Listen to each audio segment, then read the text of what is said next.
Кыргызстан боюнча Жашыл Мурас деген акция болуп атат азыркы учурда.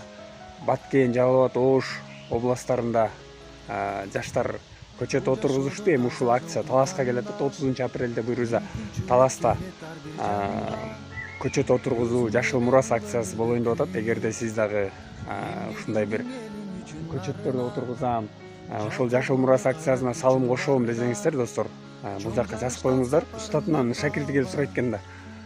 Устатым, бактылуулук деген эмне деп сураса, бактылуулук деген бир көчөт отургузуп, анын ошол көчөт жетилип, анан ошонун көлөкөсүндө отуруп, ошол көчөттөн тиги өмөзүн жеп аткан учур бактылуулук деп жооп берген экен да.